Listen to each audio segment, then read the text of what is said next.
Yentie said and some ninchemu ankasa etie. Adehye ya womu asoma so wo Kwabre East. Mensimu asante se ne de wonsu nyina agudjam. Ise said ya comfortata won no ese wani se okache. Tichu pa na adwadifo apomdi adwumayefo o masori ahomachen kwa adwuma no. Womu de beji osisi e womu kire se ha won sikasem ne wonwuma ho nsem Adom Kasee etwaso. Adwarifo ene adehye a womu ewo asonoma so a ewo Kwabre East mensiri mu de adesrede eto IGP ene police Adom ne fa wasante mantem hia enim se wonhwe na womra wonsa ban mu ewa hombambo nsemesan se wotie humu pa ochiemu se akromfo awremfo etata wo kankane anadwo na anesefo ye adwuma wa asonoma so government hospital de nyina se akromfo eje woniema eye bafua anadwofo ne bi kulatuo ene asekan ene wo de baye so me pa twa ahomatenfo no mu kodwa no ahomaten so wo sole no nan na wo konko ade aka na mutim no mu begina mo na wo magye musika e wo mu ho nyina ai wo mu repu ma ne bi nso ka ho sa hospital ne kakra bia akoso ben plan sample dobes for no mu du ho no ma sole ahomaten kodwa no mu du no ma no match o magye musika no mo phones ne asa abo mo enti eno mponsuo mu na se ya na ha ye fie ba ko wo kulom enne ho na ekodaye ya na hasa se osinsu a 20 bia na o masa ba bi 1 week ni ade ise de ye mpie kula ye nko ba bia ifla bonte na ase ekofia ye dwale ayakoda Mr. Mike Ajiman ene ye unit committee member ewo asroma so dwa ye di no asroma so ni kumase nyina ekofom because obi sori akofro ka na ebeta kene dia awia enu adua ya ababa abaako o matima yire na agene fon ene ni sika won ho odi kudwem enti ya de ha adwene die besre bambo mpanifo se yesre wo mada IGP Kwabre Municipal Assembly mpanifo amowo ho mo ka bi ewo mu no mamponte police penny commander asomaso chief inspector mo staff ena Imolo market division ena central ye besre mo se mo mra asomaso emre kakra atwemba bosumi be se ensiani ne petrol anopa ewia anadwo sese sa no mane nyina kofom pe kusegu brashe bedwani osai ranking member Mines and Energy Committee wo mrashe bedwafiem John Abdullahi Jinapo osese de etie bia ndisi amanyuko no beji nkonta de free MPP amanyuko ho po alugu multipurpose dam wonse wo sie wo upper east and north east bantam nemo Ebra wo kohwe bia wo si dam no won nsem twerefo twetwem komo na ano memenda ena emrase bedwani ogina mu manfo yape kosogu nokuru ya ranking member wo hye Mines and Energy Committee so emrase bedwafie John Jinapo editu dwase ene honwo pa se wanya adwuma bia ewo asase ne so emfa ho se aban se watua America dollar opepedu ba kwa chiripo enkono ena ama contractor wo de sa contract no ama no Ochirimo Foriso Bosome de Toso Nwatwe Auditor se wo Bank of Ghana eba Public Accounts Committee enimu a obusa wo musika yi ho asem a wo kire se sika wo se wotua ede ye poalugo irrigation project ne wotua ni nyina awie esenti mrahye bedwani ogina mu manfo na Vrongo Central Samson Tugumbu ede to wanim se bayi anka auditors no enkyerechire sede sika no wodidi dwuma esanse multipurpose dam no enyade a wono maye ewo kro no emu eno enene yi Mines and Energy Committee wo mrahye bedwafie ekwo ho no mu apra Ranking member John Jinapo Edison Semituja. By now, the project should have been completed and commissioned. We have received numerous reports indicating that no work is being done. And so we are here to witness for ourselves the state of the construction. We've engaged the paramount chief, we've engaged the community, and we are here ourselves to see for ourselves the status of the work. I can confirm to you that so far almost $12 million has been paid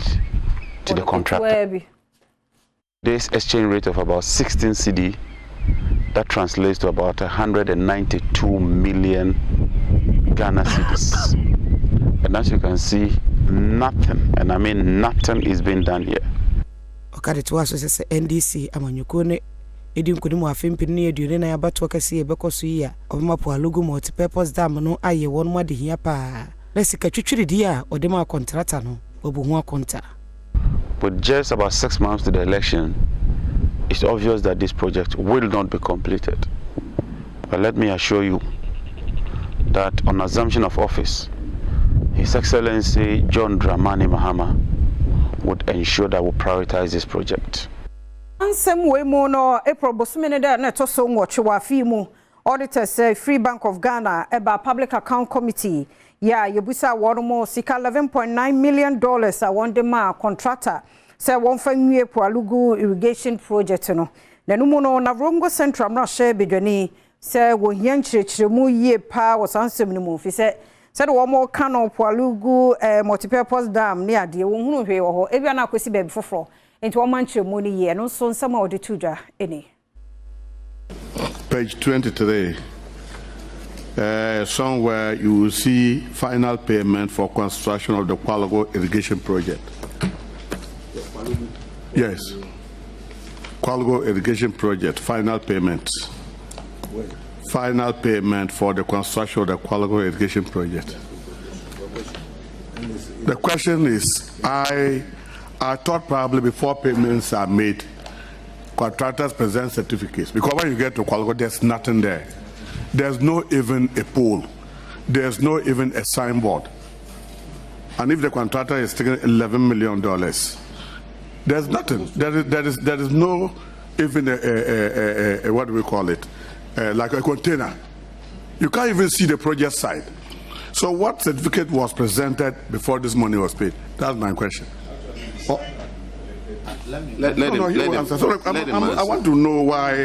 how that money was paid. Yes, he will answer. I think the amount you are referring to was paid in 2021, not 2022, and the auditors would have to tell us because they must have cited their documentations before they wrote this report. The Auditor General, yeah. So maybe they can explain. Auditors, could you help us out over here? It says final payment. Now the honorable member is saying that there's nothing at that site. I'm sure when you did the audit, you saw something. Honorable Chair, Controller instructed them to pay, and they paid. We are not aware whether the project has been completed or there's nothing ongoing. Yes, sir. Chairman, I'm not happy with the response from the auditors because as part of the audit, they simply don't verify payment regularities. They do in situ inspection of projects. So yes, you may be at the headquarters, but the regional officers who are closer to the project could have gone to site to ascertain that not merely paying for the project on paper, but the project has actually been delivered. So that's my first follow-up. My second one is the Pualugu Irrigation project is different from the Pualugu multi-purpose dam. So I want to find out that this payment is not in respect of the dam, but it's actually the irrigation which says farmers. Or is the auditors? They saw the document. Because the governor actually clarified that is the auditors. I think the auditors are supposed to. Yes, so they should be speaking to the document, the nature of the document that they saw. Otherwise, then, Chairman, I seek your leave to demand that the documents based upon which these payments was made should be furnished. We should be furnished a copy of the set of documents for purposes of further interrogation of this matter. I think the auditors could review it and then give us an update on which one it is. And since it says final payment, they could give the information back to us on what was done. Also, na yede makoyen sam foforo mu dia na eye Ghana yenkoko eho ensem ne de browo ababeto dwa se wanhwa 2024-2025 cocoa purchasing ne de na yakwakobo bosia $1.5 billion na yetumi de bia yempatade na fe yetumi so de ahye cocoa beans no emu na asodoso AdomTV etwaso ewiase afa na nyina kura toso mienu a we Ivory Coast efiri hono mu anka cocoa ehu dwadie ene ne dua koso pa yo my Ghana mu nenso sesei kamia yese o mayi bobosia ene ode atokoko afiri akuafo ho ese wo hyase eboboso minim afi mu nenso afi America dollar pepe ahanwotwe bosia nanka wokoje ede atokoko ye afiri akuafo kamia yese aka echire kakra ache esanse sede enkopese koko ne so na wogira so de koje bosia no wanya ne sa senti proposal a wode koto sika krabia wodo enim no echira hwe ya na koko board akobo bosia America dollar opepe bako echiripo enum 1.5 billion and san watimi edi jumafi oti asie yi a sika krabia wodo yi ene koko board egusua edi nkita ho ebinum so echirese nkita ho di akoko board ne sika krabia wodo edi no ebetimi SCP ama de opese wo ye no watimi aye Ghana koko kwia no isane wiemu sakraye ene koko achemfo yareba enne sede nipa binum etwefemu ekwa amawodo sunti ama adwuma no ekofom koko bodo kira sede wo sisusu yesanka obenya koko emma no awe yi ana ate abafo hamu chichemu aduana fede akire ya wono na hwe works and housing so oko eye kwesimintim abatom pesua no so a won ne wo mra hwe bedwane Dr. Prince Hamid ama wono ankasa abonani akonhoma kohwe kwesimintim mensi no mu sede nsuo to ha wono mu adwene akohwe na wode nsoma to dwa kire mu se gates no mu guso aya wo mo tie biemu se be nsuo to ebenya ba bi pafa na nkoja hawo ma de hye Adom Kasee etwase kwesimintim mensini eka mensini awodo a ewa to ye mantem mu ehu na saa mantem yi bra no nsuo to dende ya na nsuo eyiri pa ewo ho se be ye na nsuo yiri etube 20 wahyase etete bonche bonka mu a wosi ensone awodo ewo race course anaji window ene Apollo oso afa be de echa wo hwe edansie ne nwuma so yo no kro ya mrahye bedwane ogina momanfo kwesimintim Dr. Prince Hamid ama ebra wo course abia yi ho aprobo ene wodi tu dwase se adwumadi mpanimfo eye sebe yi a ebetimi aboa na omanfo etimi ako nsuyire ewo mantem no emu from there yeshas de egbo apro no yegudo ana menyim sanyame na adumu sabazo su starting the Auditor more kind of experiential of feeling of my orkodo as far as insu okwa is concerned yakobe bebre ebudu yaso ehwa obia de nya twotwo ha main Apollo to Nkofo Junction Road Tank Major Road Highway and soon half of the road, so which means that soon to more part there and the entire road will be taken over. And maybe as many regional not more director and road engineers and known and will identify some of the problems. You're bombarding there and my idea in your book we concurrency to one among and wechi municipal urban roads director Wilson Amegache enso di tu dwase ne animu yi adwuma no wonwie ye ne de penifo ebepa kwan wodo a obefa so esensuo anokwan. It is a law so we should leave a kind of a buffer for every stream. So when you are developing a minimum of 20 meters you should not encroach it, because in the case of this stream over flooding, you'll be affected heavily. So it's one of the major challenges the assembly is having. Most of the structures, they were built before ECMA came in. So there is nothing we can do about it, but rather to put in measures so that those structures cannot be affected in terms of flooding. So basically, that's about it. My Premtobre Kasee no eso. Ene ya make say ECG 4 days say no one more cash water for mechanism payment and one of the adwuma say sika no ebekọ baabi ba ko na fe won hwia won acheche e de amaster de wo se obi anso sa e ka no de na won mo abro won mo target na won bota ya na won mo hwe ni mo na ensem wen de dru say de agesem kokofie je ho Now no bano analysis sikasem no mu adedia governor in waiting. Ti Kofi memo akwaba. Se bibia ye kama de. Aha nti ma yenhu ECG so far say na one more agege say wo hwe wo mo reviews a one more aya. Nti send our kind of cash waterfall mechanism a mechanism whatever ECG collects in terms of revenue all the sector players. I mean WAPCO is involved, IPPs, independent power producers, and even BUI, Akoso, Moviari, all of them are involved under the cash waterfall mechanism. Now, ECG, this is the first time since November last year ECG is making revenue about $1 billion. This time around, so our revenue making in the month of March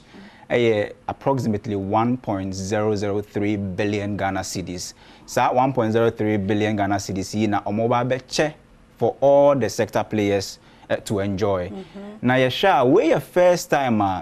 ECG or revenue or collected within the period under review. Wetimi achama aso obi aso a ekabia mechi. So we see that this is a big improvement compared to other periods. So we share amount of ECG collected and the amount they've been able to pay to the IPPs, to some of the state-owned enterprises like VRA, Gridco. I think February, January, any other months, they were owing companies like Gridco and BUI and VRA. But this time around, the month of March, it's your OBS come and that of March and ECG4 and the Kabia. Indeed, say no more chiche, almost share. Say what could any be Hasan or no? So we call cash waterfall mechanism. You check into two. So we have two categories. Category A and A independent power producers and a WAPCO or more than 620 million Ghana cedis. And our bar level B, state-owned enterprise, hona ECG nangasawo, hona BUI so, hona Gridco, any other regulators, so more than I think 320 million Ghana cedis. And to can in our boma na benya sa 1.003 billion ECG team region. Into the total chunk of the money went to the IPP. But the good news is that ECG doesn't owe anybody in the month of March. Is the way no doom so be a maybe one na quite ben e baba boy ya ECG ye juma. The entire I mean we should still be worried about doomso is the fact that there's a sector player here. Your friend the finance ministry. Finance ministry will be a friend of the energy sector shortfalls. On say energy no ECG they produce it in dollars but they collect their revenue in cedis, so definitely there will be shortfall. So that shortfall never so that we don't incur, or accumulate debt. Ministry of Finance also mutua ekane weche no. Now according to the report, since August last year, Ministry of Finance omuntua say friend top up payment. They've not paid. They may ban me check here. Sikano eya could do 1.4 billion Ghana cedis. It is the one to say Sikana I was say ye be to fuel. Ye be ye sane manema na, which means that Dumsono enyanko until we have the finance ministry doing their part of the bargain. Now, also assembly, I don't know, or part of the once the finance ministry, they are a bit constrained. The reason why I say this is that first, Nanka almost finding yourself in such a difficult situation. Nanka Bank of Ghana and Bomu,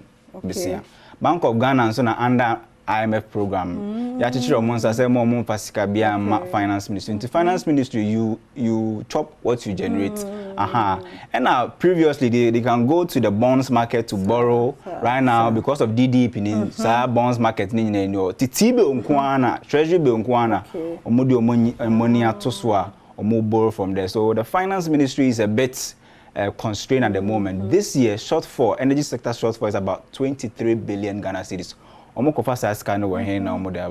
definitely they have to pay so that we don't sleep in darkness. Now, young Koyan Sanfo from Mukra, Western Regional House of Chiefs, Edward this year to penny control for Ghana National Petroleum Corporation and him say project to be a one shall say be an any one way and farmer woman ama abrabomu hono ayede. Atoye mantemu ahimfo abo penny pass say wabone din e wo GMPC. Joseph Dazi abaso se wetibia ma ne say dibre ya wono e na ebehwe GMPC adwumayeko no eso awulai agamantua ejan awotosum yenu eyo hino wo Grewa traditional area on the Western Regional House of Chiefs anemu ekasaye odi to just say Ghana National Petroleum Corporation a woman temu ne mu waboa pa enkanka ene akwan nanso dwumadi awodo bebre no wahyase a aka nsensemu ampanifo enwie ne sente de woye bia e wo mantemu ne won hwese obewie ama wo mo ye be ka twa etrim na se yeso ye ko ka che amanfo na sa amaso a wo hwe akwan a wo wesereje ha bebre also JPC beba aba ba ya maye bebre say afi ye hwe amaso a ye na edin but se muni ehia o hawa enti amaso na fi se eno beboa nananom aboa JPC aboa omana mama hu dentu a saniema no enkoso enwechi ena Joseph Dazi penimpa wada GMPC ano nso bo nananom apaso se brani abra no oni adwuma ekoyi aka bomu a wo boa mo manfo nso asetenema ha wo mo la said your kind and 70 dear ya tibebre yeko regional minister okay bin suture enti ni nyina no in fact before cry ye beba na bi wo high board level ni atena se a discuss ya ye hwe said ye bepe ewie ni nyina so when we say bibia is kasem na scanon so no limited resources enti I was say yeah planning na yeah enti niema na ya starting na enwie no board na yo ngadwen say I was see a bomodin ni ewie ni nyina enwachi wo mo nyina ba nan eko ba bia wo si GMPC operational headquarters na adwuma no wawie mo hamu chichemu aduokuno nwotwe a won so owura Joseph Dazi editu dwa ekere se contractor adwuma waye no nani eso contractor nani onga baboa yese adwuma onga yade ani age nti I hope say ye na ye bia no a onga be ye adwuma wa ha no onbenya nkran no onga ye adwuma ye na ya to so dia na awofo ya wo mo mapapa bi ene ensuo efa wo benfie mienu ewo Akwase Hills Oga South mensimu no omo se omo pese Akwasa Hills womo epese atentene ne ye adwuma sade assembly no share wo mo bone contractor no se nka wo meye bibi de ama wo mo no fie mienu akini onte hwe ti AdomTV Kasee ne won edin komoye awofo bi anfi mienu ne nsuo bi a yiriye ewa Akwasa Hills na efa wo ma ekoye edi adesire tumpanyifo wo man ye ne mu se wo hia tentene ne pa isanse besine enya de assembly ena contractor ena mo so ma sade na esi ye no odi mpata bi ya abre wo mu na abra Adom Kasee eni oba tan ba akwa ne ho kan ye etwetwe nkomo no o kire mu se abra sa to renchem no esi ye no Ga South Municipal Assembly ena contractor no wo ye adwuma wo honom no ebe hye wo mobo so be so abusua no asene na sanso so ena odi mpata ebebre wo mu na so besine wo ma hwe ne mu a enya de wonsa aka na penifo bebre mesra omo asem wo mu hwe na omu ka bi mfa maye na nipa mobo nkola mienu obi tu akwa ho na nye road o ye road a ankenso nkotai so na ho ye kwaya nso a nka memba na omu nkofa ho da anya kwaye na ye lo kwaye da ho kekenka mmemu nimpa obi mfum so nti na mmemu menkwala amiensa nti misra Ghana penifo se omuka asem we bi mami obi be didi ame na wada na obi so betinisio so ami isu no ye hwe o say ye ni okamafo nti na mama isu no because some kai me banu sana na menene tia nkasa bere over 10 years nka at least otumi ye bibi mame because me banu na odom me nkasa me pe na asem so akwara na adwene mu do say magine film nsem kwa sa bere me nya ho eyi bia mpo mo bia mbaka say oh we die sa metumi ni a we na me de hu say oh me be say wantimi mpo enyini mpo a ade we na me nya firi no ho hwi ni ho enwachi ejanso so an ho kaaye e wo sa to renchemi emu eso ka de ka ho se di ntina meto aba wo man mu na ado wo mo hwe me saa e me say police mpanfo bebre ba asebni se wo ba bi nanso obi a mbibisa yase biem agi se mo Adom FM fo ne AdomTV fo pena ene de mo asan ba se 2 years aso 9 people che say aye which is a data me re emfida because me ba no da makoma so nyama mentimi anye me nkola bru mu nyina football ne ade magi sua nyina me dia share say ma porotu ma me yire me ho me nyi binya so me bo ho me ho banye sa akwara no ebeye sa nyama nyina ma me oni Adom trotro na ena prince osu asiedu akofa amasaman poku asekwan no na me ani mu ne wona efa so bre nya ti prince anya bi no mo kasa ne ahwe contractor no adwuma no say na ekọ prince yentio Adom trotro ene etwegumu live ene ye de trotro no ababe pimo ewo amasaman eye stadium junction ene ye hwe ekwan a contractor for eye efree eye pokuase ede ko eye ensawom ekwan no sen ene tie ahyemkafo a womo ewa ha no womo so de nsem awodo bi eba betudwa ede afasa ekwan mu se sen ne tie pacho ekwan de ekwan do mgusu eye baye ha kakrai won se efifia ha concern de enye kra ufa drop no charge the pa na otumi ntuaka because ekwan enye isu saska otumi ntuense nko eda edu anwumre so a woka se nya de na describe chechim omu ye ekwan na dem na enye ni se omu dwe kwan no ma dwuru basa ntoro me lebu so wa esum to do afo no omu nyero ma jane saa maye won che ha yen se sra ban se omu contractor na ni kwan so maye ena du anwumre so du trotro station ni pa gu ho trotro so mu nko ko ubi so kwan nye no ma dom amasama do mu ko na nipa egu ho nti esra ban se o ma contractor no obo ne ja shu na nya kwan ma ne so ye hu to yen spare pass yentumi nto super ni boy din nti esra ban se o ma kwan no o ye shu ma yen asem kan ni okay kwan de o mu gusu ye na ye be da o so se o mu gusu ye na adiba ko ha ye ne se o ma interchange no o mu nwie ye nso access say the wura baby ti say China mo amasama hospital mo block sa ways ni nyina ti say in case say obi yare mpo na wo di passenger eko hospital ho aji from stadium junction aji ko stapema ansa na wakoye U10 e bia na bebedu na ne pese ye nipa na aye no nti the kwan so baby ye access ye fa so no say at least omutumi ma omu level so man kakra because say ye pass no bon so the ding dollar no so mrika na etu nti the best slap ban say on fa the 90 fam na on to nyana yesu ye hu ha yen kakra okay me so kakra me cover on say because of road ninti o ko in Sauma trotro driver for no o melodu China more to we no sapema to media because of kweninti o mu go straight to in sound before be doing sound no obe say scam more than 10 cedi ada 15 cedi ansa na doing sound because come ka say kwen enye o kwa ma ho ne protos o kwen so nti o mutumi call direct because we no ye kwen no ti say mi bra kai no obe call masama ahaya kwa this o kofa sapema na obe ko twa media because of kwa mu ye kra be bi o kra no enye say o ma ye ana we na su o mu di pavement block across keke amna amunya do ho kra ye duma o ho e but mu di pavement block ho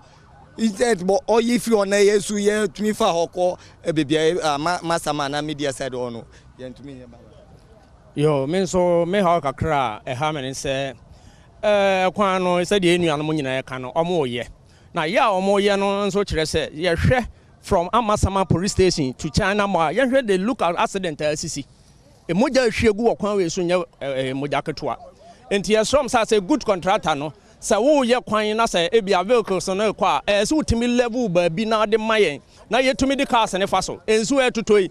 do you believe say omo kokotoku omo konsa no from here to kotoku untimi nante na anso eduru anyumra ya na ya asefem obi a wakwa dwuma ba na wabre na wo peka na wonya ya asefem enti yesre contractor ne say o ye dwuma pa ya boy ensem ma no na anso ba bi a ye befa ne yenya asedi akọ ebia nsawam tukutuku ni ade no onhwe wo mayen na on level kwan so mayen na bebo enyina ma a driver for adwenkyere no wo mo ache ede ache eye contractor no yensu ye behwe se engineer a ono ene hwema ekwan wo mo eye ho adwuma eye engineer yima no odai yensu ye ni bedi nkomo na enumre no ye kasie mu no yama de okan ye bia no manfo so atibi me na me di mate ewo trotro mo se trotro no eye ma mate na agisu se we mayan to so mrashe bedwani de ma de hye wo KJB akana batom pesia so wo otimantem mo ye engineer yawo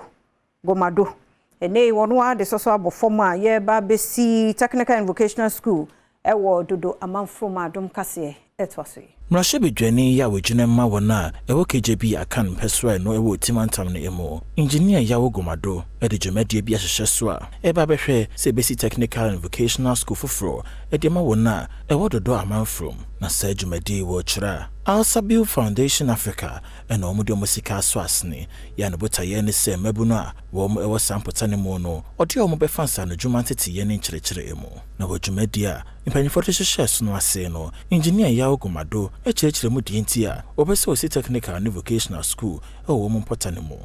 I was a technical man. I attended technical school and I saw the need for technical school. I remember when I completed technical school, then to Polytechnic, then to the university, I had the opportunity to get my first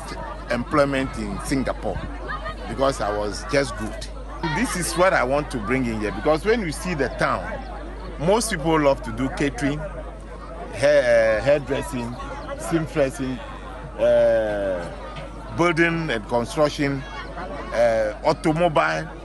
So I felt that there is a need for an institution where they will learn the theory aspect of what they are learning. And wechi, chromophobia wo mebo sampota ne emu, edi nsem se yeto aso. Eni adwuma bia ye. Ena krono so adwuma basa entimi gina. Na nia ehu se ebeba yi no ya ne age. Yen se mba no mu ya benya se esuo asoa. Ya benya job bebre aye wa ha ama yesu ya benya stara kradi aye. Ya fi adwuma. Ase ye ne ngidia na ebo. Se ye nkoda wo mo eba sisi no na ye ka no. Aha obia be ye school weni sano adwuma weni adwuma bia ye. Na se yensa timi kasa school dia na ye bada yankopa se. Se yensa aka school. Na mbo aye dia ne se mbra bia se omo be school no sa dia bibia eya aman dia no na o ma bodowru na yenso ya ye dan ne ababo sumuyi ofie ye kuro ha adwuma akwala ye na zemeja ofie oba na kosa ten ko zemeja adwuma no ye how sure are you zemeja ba sase no akosi ye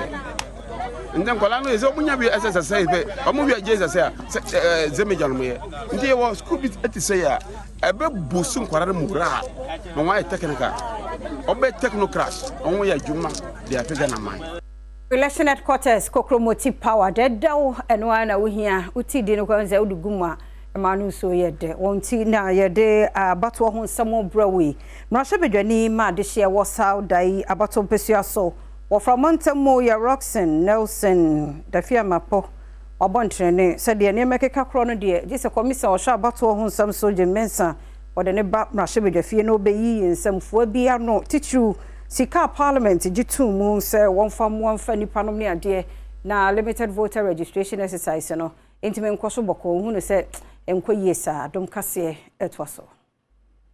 Mrashebedwani ya wejunam dema wona ewo Saudi mpesoa wo framantam na emo Roxen Nelson Kwame dafia makbo akasa denden so se chairperson na abato komisa Jen Mensa obeto ne safren wo Mrashebedwafie na sika impanyifo teto honom edema limited voter registration no obekyerechirem abro ni Adom Kasee ma ne boni twehwe nkomo no wo kyerem se sika ya impanyifo teto honom a odema abato komisa se de ntwere ho fende ho dwuma no ho ne se sika no won sheda emfanye hwe osanso wede to dwa se abato komisa no ema Mrashebedwafie penisika bi so wede ma wo mu a oye se polling stations ahodo a ewo maiga ne mu nyina no edintwere wode ebede ho dwuma na so no ukopie mu ewo mensna hodo bi a edintwere ikoso honom a se de nemasi fe kono enkoye kura no ho ne se eno mboa emede ntwere no enya kamakama no de sobo eba abato komisa ne se woni nema bi a wo ye no esiga na de shed mu bi kwan a empene won so emma fimpenu ne do no na yabato no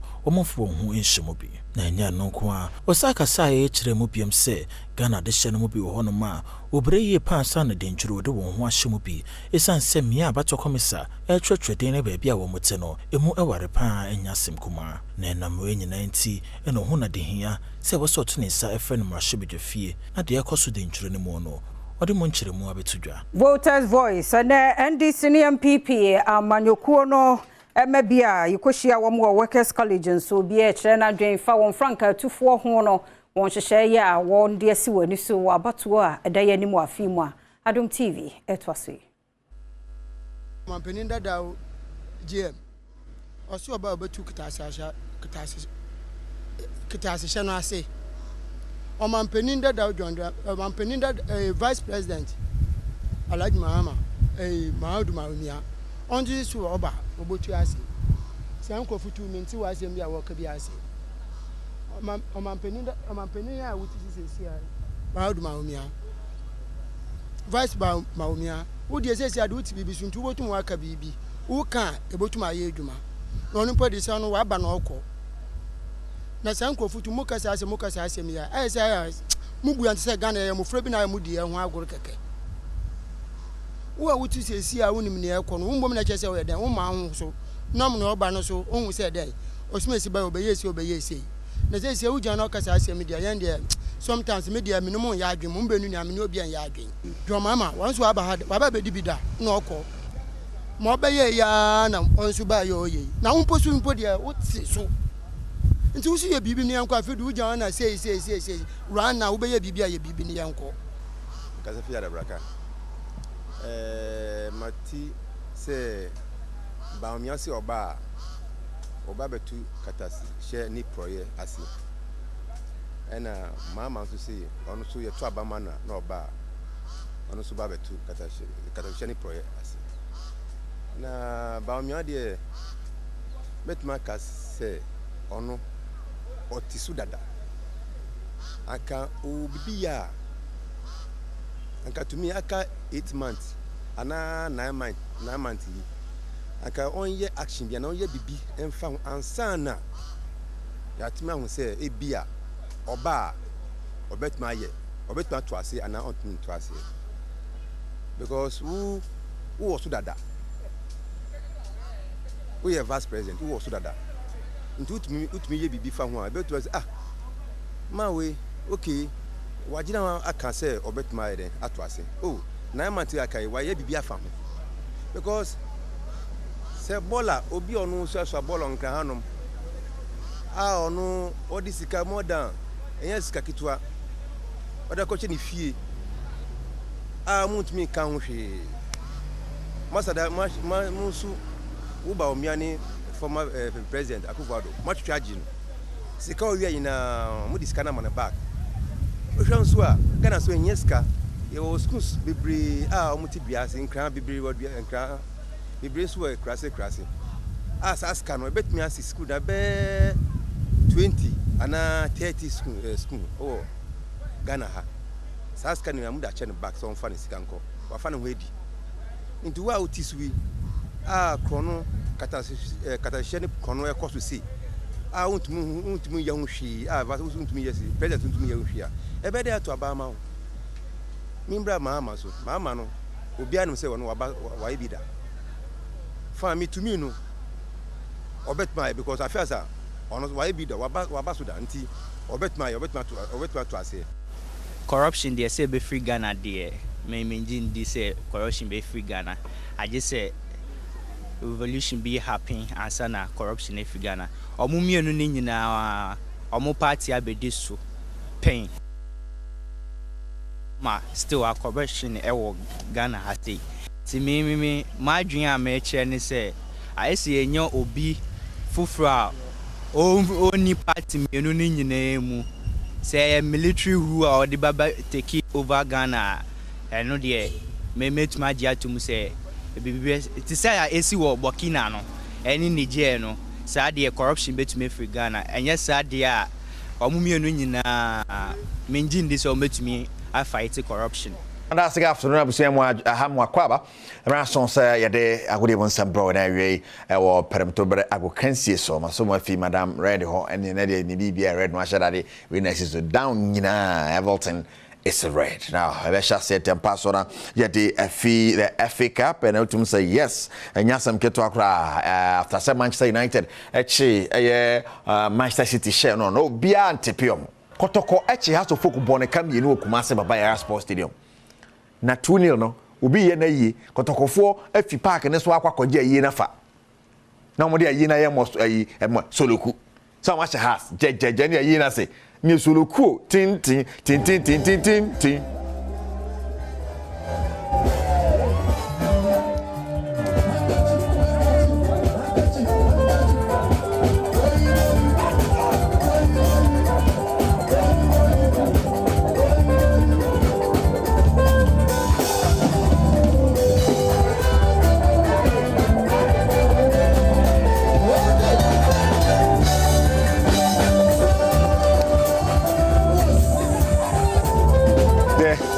abusia afi aye no abusia fo no mo ye na kasa so mapon kotokofo no se ye mbon na mo niam na ekofa mo na mujiaka canopy no mo na mo kofa bae o so mo mpene ni ekikiki ni boy na abose sanopa anya small kotokofo asefo nya hwe bibia be fan asefo na ye relegation na nwen nese but ye hwe de match saka no so metimi ahye no maka league ni mu a meje mo dia ma fia makwata mako ni team na ekọ relegation asofo okufo phobia woman no na want to ask for my kejo na kasa na Irrigation body yankwa ni gidie mo ensem Ghana for dodo no na ebuso seso anyenye bia jumtuni komfo kwa de want ya possible wadwen mu no anye bia bekwa na se enko aho ensem eni biological brother? Yeah, he's my stepfather. Is your one of my father's brother. Is your father's brother? Yeah. Oh, very, very close. Yeah. Oh, okay. For how long has he been with you there? Yeah, it's now getting to 2 years like that. Oh, 2 years? Yeah, it's now getting to 2 years. Yeah, because we all know that he lived in Kumasi. Yeah. What brought him there? He's not feeling well. Oh, okay. Not feeling well, but now he's somehow better. But we need all the Ghanaians. We need their help to help our brother now, because the way he's not supposed to be here, but because of the sickness. When you say he's not feeling well, what exactly is wrong with him? Yeah, sometimes sometimes he behaves like something is worrying him. Okay. It's always happen like sometimes, but not all the time. So he needs let's say a treatment. By now he's in the house now. He's not supposed to be here, but he's not feeling well. So when you brought him up there, where did you take him to? Any hospital? Any traditional healer? Yeah. We went to several areas, but all the different money issues. So some of the things we can do it, but some of the things we can't do it because of money.